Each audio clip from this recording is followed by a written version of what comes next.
What if the trusted journalist in your living room, the anchor on your nightly news, or the byline on the front page of your newspaper was not fully independent? What if hidden behind the polished words the CIA was whispering? Tonight we pull back the curtain on one of the most unsettling intersections of intelligence and democracy, the CIA's entanglement with the American press. A story history remembers under the name Operation Mockingbird.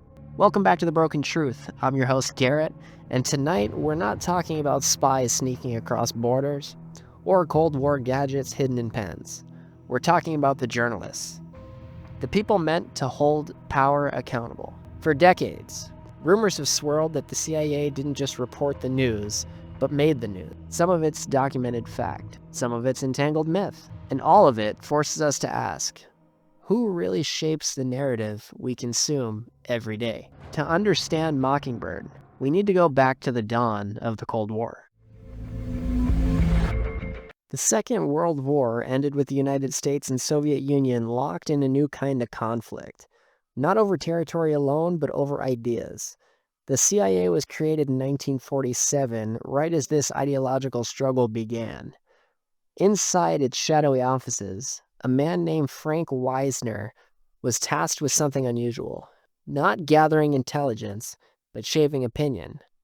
He headed the Office of Policy Coordination, essentially the covert action branch of the CIA. Wisner saw information as a weapon. He spoke of building a mighty Wurlitzer, an organ that could play any tune, but instead of keys and notes, this organ used newspapers, magazines, radio programs, and even cultural organizations. The CIA could play the tune, and the world would dance. Through covert funding, the CIA supported magazines abroad like Encounter in Britain, cultural programs like art exhibitions and film festivals, and even student groups such as the National Student Association. At first, these operations were aimed overseas.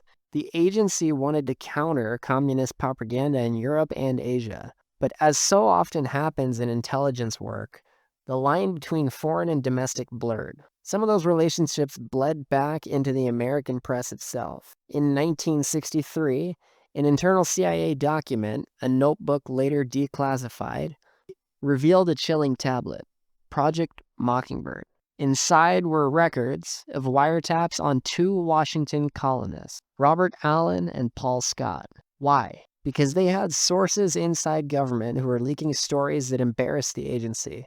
Instead of investigating the leaks, the CIA turned its sights on the journalists. That's one of the few official times the CIA itself used the term Mockingbird. But the practices, manipulating and monitoring journalists, were broader. By the mid-1960s, investigative reporters were beginning to suspect something was off. The Ramparts magazine expose in 1967 cracked the first piece of the puzzle, revealing CIA funding of the National Student Association. This wasn't about espionage abroad. This was about manipulating voices at home. Fast forward to the mid-1970s. Watergate had shattered public trust. The press had exposed presidential crime. Congress finally decided it was time to investigate America's intelligence agencies.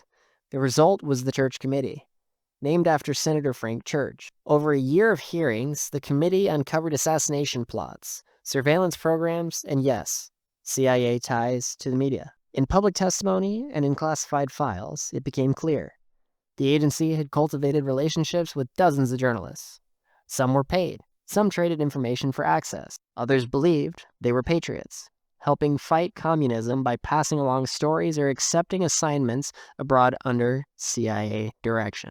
The Church Committee stopped short of confirming a massive centralized program called Operation Mockingbird. But the picture it painted was enough.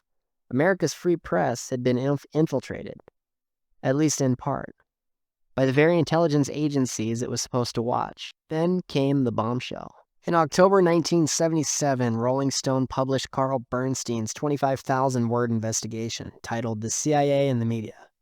Bernstein had spent months digging through Church Committee files and interviewing sources. His claim was that over the years, more than 400 American journalists had maintained some form of tie to the CIA.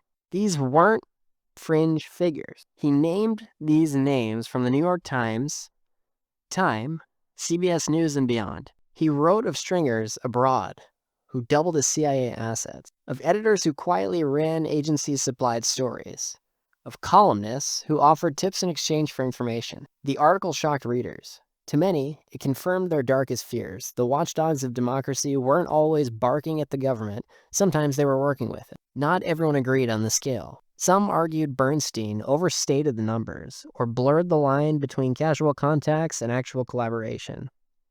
But the perception stuck.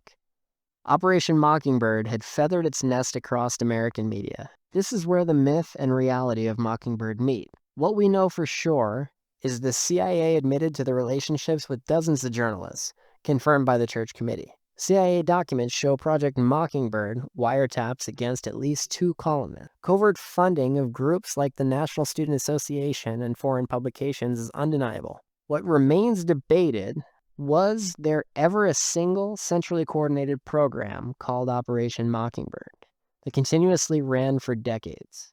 Many historians say no, that the label Mockingbird may have been applied retroactively or only used for specific operations. Did every major newsroom knowingly collaborate? The evidence shows contact, yes, but the idea of top-down control across the media is hard to prove. Here's the tension. Conspiracy lore paints Mockingbird as a vast birdcage controlling the entire press.